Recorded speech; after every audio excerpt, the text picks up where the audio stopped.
What? Hi there, it's another edition of Does It Bite? I'm here with Michael Askew, Stephanie Fox. How's it going today? Awesome. You doing all right? I'm good. Sweet. I'm good, and you know why I'm really good? Because it's summer, and summer is my favorite season. Really? Uh-huh, Oh, I love it. Yeah. But as summer heats up, things start buzzing, and when things buzz, they also bite, don't they? That's right. And so for those of us who like to spend time outside, we do have to combat some summer bugs. Oh, yeah. So what's the buzz? I want the buzz, the 411 on summer bugs. So talk about some of the things that we're going to start seeing more of, and what advice can you give to homeowners about that? Oh, yeah. So the summertime is a great time. You know, I think there's a song about that somewhere. Who knows? Yeah, I'll find it. I'll sing it here in a minute if I remember it. But anyway, there's a lot of bugs that come out during the summertime. Yeah. Of course, you have the obvious one, which is a mosquito. Sure. Tito the mosquito, he's going to be making his way out. He's such a bloodsucker, isn't he? Yeah, he is, man.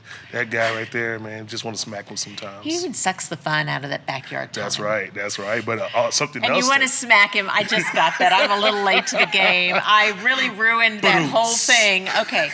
But so we got some mosquitoes. That is very common. But we also think about what can interrupt a picnic. Sure. Ants. Ants are big time during the I was summertime. really surprised to read that ants, that really as the weather heats up, ants become more active. I never had thought about them as a particularly summertime pest. Yeah, I mean, because food is available. Right. You know, food is available, so they're going to be more active. Okay. And especially towards the end of summer when we start going into fall, they're going to be really active by getting food to store up for the winter and things like that. So ants are a huge problem during the summertime. Okay, interesting. But also, fleas and ticks. Although they're year-round, they're a lot more active during the summertime. And is that, again, the food thing? Yes. Okay. Yes, so food is more available. So. All right. So let's talk a little bit about mosquitoes. We'll break each one down real quickly here. How do mosquitoes thrive during the summer months? So the temperature. Okay. So the temperature plays a big part in it. But also rainfall. Also, the amount of standing water that's available. So mosquitoes they actually love the summertime because people are more out during the summertime. So their food source is out a lot. It's us. And also the male mosquito, who doesn't bite or sting, has a food source with pollen and I the don't think I plants realized that. growing and things like that. But it's only the female mosquito that actually bites. So she's us. the pesky one. Yes. And that could be actually more than just itchy. It can actually be dangerous to your health That's right. if you don't manage the mosquito population in around your house. That's right, because mosquitoes are what we call vectors. Right. They can actually transmit a human disease. So they can transmit encephalitis, West Nile, Zika. There's a whole host And of do you malaria. see some of that even in West Texas in the Yes. Panhandle? Yes, especially West Nile. Really? We've seen it quite a bit. So it's always important to take care of your mosquito problem, not just because they're pests, Right. because they could pose a health issue to you and your family. And so that's something that you and your team take care of. Oh, yes, definitely, in multiple different ways. If you enjoyed this episode of Does It Bite, please remember to like and subscribe. Okay, cool. So let's also talk about ants.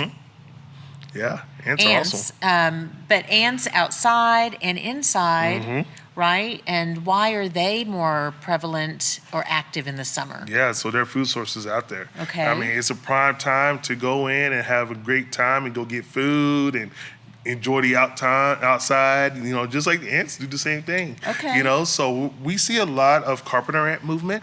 We see a lot of fire ant movement. We see a lot of feral ant, odorous house ants. Basically, any type of ant you can think of in West Texas, they're going to be moving during this time. And they're also going to be moving inside your home during this time. So we see a lot of acrobat ants, Argentine ants, odorous house ants inside of homes. Who knew we had so many different kind of ants? Oh, that's just the tip of the iceberg. Wow. That's And just the so tip. the way you treat ants is also really interesting to me because you kind of have to have the same mindset as an ant. You do? To figure out how to deal with them. Talk a little bit about that. Yes, so ants want two things. They either want protein or they want sugars. Okay. So depending on what time of year we're dealing with, and also depending on what the ant needs, Okay. you have to make sure that you can think like an ant and give him what he wants. All right. So it's not just spraying. A lot of folks just spray. But it's not really what he wants, it's what she wants. Exactly. When you talk about ants. Yeah, right? yeah. I just had to get that clarification out there. Yeah. So you just can't spray, because, you might spray and kill what's there now, but there's a colony somewhere. Sure. There's an ant mound somewhere. Yeah. So you really need to focus on taking out the whole colony instead of just those few ants that you see. Because what's going to happen is you take out those ants, the next day you have more ants. Next day you have more ants. So it's all about making sure that you take care of the root of the problem. Okay. So when it comes to ants, you need to figure out where their harboring is, what they're eating, what they need. It's a whole different world when it comes to ants and pest control. Wow. And you could have several different types of species all at once in and around the house. Oh yeah. We see carpenter ants that are, eating up the house. We've seen Order's house ants that have made their way and they're drilling inside the kitchen, underneath the sinks. We've seen fire ant mounds in the yard. And those can be really dangerous. Oh yeah. I think there's been a misconception that we don't really have fire ants this far north, but that's not true, is it? Not even close. They're here, aren't they? They're here. Now, one ant that we are watching. Okay. We haven't seen him here yet. Is the raspberry tawny crazy ant. We haven't seen him. Say that name one more time. The raspberry tawny crazy ant. He's a crazy ant. Yes. Okay. Most ants tend to trail. I have a crazy ant too, Yeah. I'm so sorry. We gotta keep her over here. That name is. Go ahead. I'm so sorry. So ants tend to trail. We see ants are usually trailing one behind another. This crazy ant doesn't do that. The crazy ant's activity is more like a fire ant activity where they just kind of go everywhere. Okay. And the thing with the tawny crazy ant is that they can reproduce so fast and they can take over things really, really fast. We're seeing them more towards the south side of Texas. Okay. But we really are watching to make sure they don't make their way into the West Texas area, New Mexico area. That's when things will get pretty fun and rough for us. So yeah, wow. Yeah. So it seems like with some of these summer pests, DIY methods can only get you so far. That's right. What's the difference in between when I go and try to fight these pests on my own and what you and your team do when you come to my house? It's just the knowledge. Yeah. It's just knowledge on how to use a chemical, how to apply, how to use baits, different things like that. You can go get all this stuff. Right. But you still run into the same problem. Like, man, I used it, but they're still here. Right. I used this, but they're still here. Well, there's a knowledge behind it. There's training behind it. That's why you're licensed.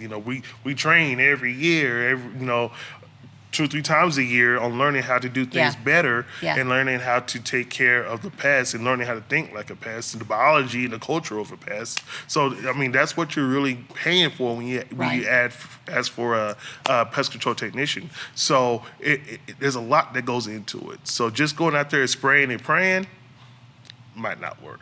Got it. Well, Michael, thanks for some great insights on summer pests. I know we could stay here all day long and go on and on and on. You don't want to talk about pests all day long. Not all day, but I'll give you my morning, but that's as far as I can. No, I appreciate it because then I start itching. Yeah. But that's awesome. So thanks for the knowledge, for the 411. And if you have questions about pest control, go to bettercallbugtech.com or give us a call. Michael and his team are very knowledgeable. Happy just to give you some advice if that's what you're looking for, or pop over and see what you're dealing with. Thanks, Michael, for you and what you do. Thank you. That's another edition of Does It Bite? What? If you enjoyed this episode, check out more Does It Bite?